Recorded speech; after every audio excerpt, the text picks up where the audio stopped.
Are we ready? Dr. Melvin Peters, please.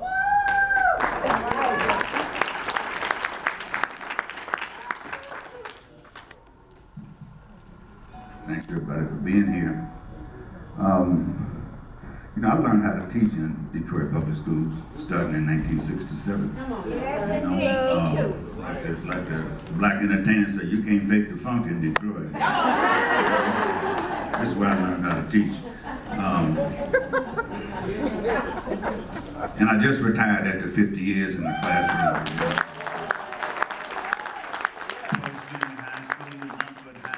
Michigan State University, WC3, Eastern Michigan, Detroit students all the time, all the way. The problems we have historically, they go way back, David Walker said in 1829, as long as we black folks have been amongst the majority of white folks in this country, they had problems with us being educated. At the same time, we've been problematic to hateful white folks because we got can-do spirit, Black Americans, we push the hell back. Some people don't. We push back. Y'all know this? There was no free public mandatory education in the United States until 1870, okay? When the black people of the state, the ex-slaves of the state of South Carolina started public schools, okay? Right there. Charles Farrell liked me to promote literacy all the time. James N.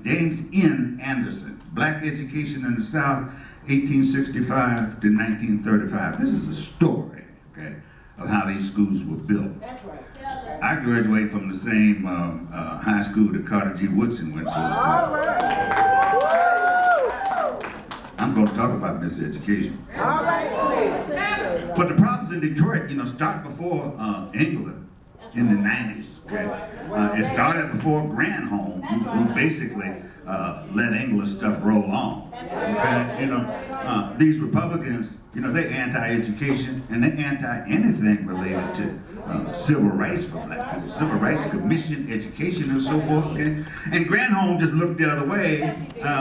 And then Snyder the same way. They both got these like Negro zombies that work for them. But this here.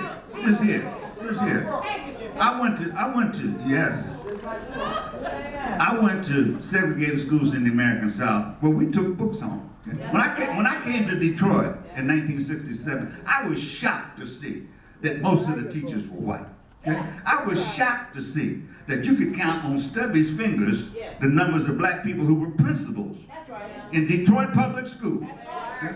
They believed we weren't smart enough to be a principal. I was at the mighty Post Junior High School where we had so many walkouts from the fall of 67 to the winter of 67. Okay? That when the second semester started, the majority of the teachers were black. Okay? And they started hiring black administrators, okay? And I'll say this too. All of them were ex-football players and basketball players. Y'all remember big old David Sneed? David Sneed used to be a substitute gym teacher at Post Junior High. David was a smart man, okay? He was a smart man. Yeah. So, the problems we deal with, they start in the white racist attitude. Go ahead. I'm not saying everybody white is racist because that's not true. Huh? There were white people that talked with me at Post who had the black students respect. Okay? To get black students respect in the United States of America, okay, you have to have a free, clean heart. Okay, I've seen it happen. Okay. When the first schools opened up after slavery, the majority of the original teachers were white. Okay, let me say that. Okay, a lot of white people think that you have to, wear a Donald Trump shirt and all like that. That's not the way it is. But this here, in the state of Michigan, it's illegal for an African American studies student to practice student teaching in that field. Do you hear me? The fear of an African American curriculum is palpable in this state. We don't have to take this shit, in the state of California, it just became law, K through 12, that you got ethnic studies teacher. Okay? Now, you know what I mean? People like, all right, Negroes, is Shakespeare or Back to the Ghetto? Bullshit. Any expert on education, you ask my sister Geneva Smitherman, okay? Late Asa Hilliard, Carter G. Woodson, Paolo Freire, okay? No, you know, people from oppressed groups have to have models from their own groups. If you're really gonna teach them, it is unfair for our children to live in a society where they are hunted in the streets, to sit up and read and study white races and act as if black people hadn't been writing in this country since 1745. My sister Lucy Terry. People are like, really? Yes. So the question is this. Stop me, sister, when I get close. Okay. I can go on. I can go.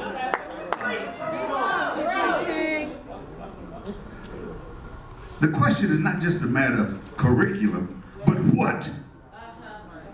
What are they reading? If you're not reading ethnic studies material, okay, and I mean third world studies, I don't mean no Tyler Perry bullshit. I mean serious writing, okay? Without that in America, you really can't get a social justice curriculum. Anybody went to school and read all this white mess, all this tedious, simple-minded, selfish, self-centered, you know, apolitical. Don't nobody want to hear that. Don't nobody want to hear that.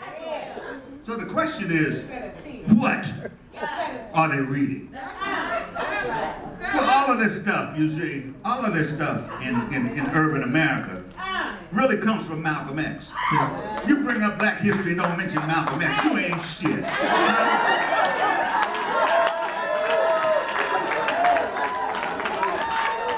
He was an Uncle Tom. You can't bring up Detroit Red, okay? I'm gonna do that. I'm gonna make it plain. These are Malcolm X's own words. This is from June 28, 1964. Okay? Any math majors in the house? Education is an important element in the struggle for human rights.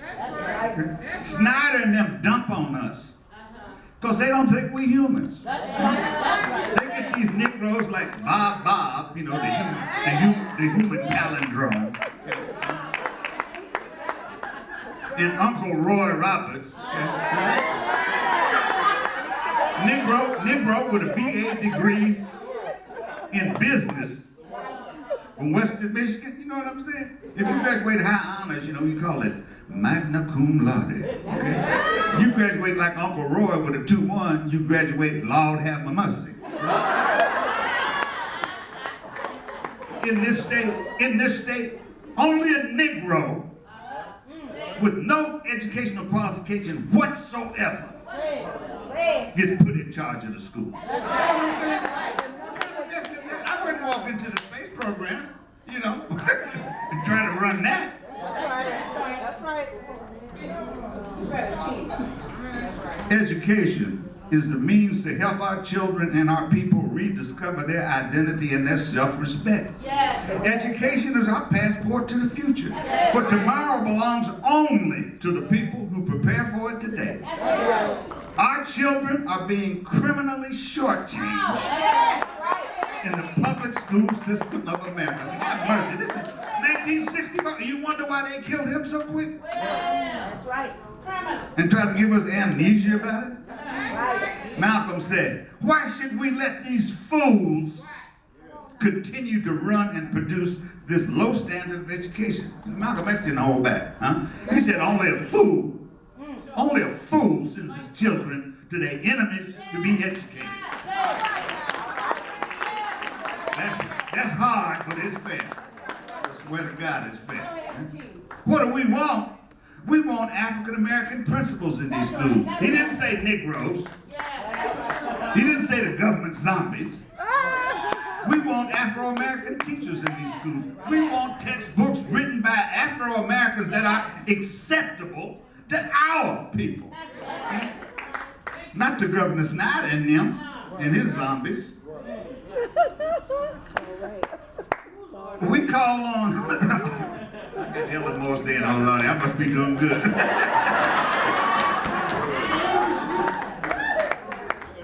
We call on all Afro-Americans around the nation to be aware that we must establish schools of our own.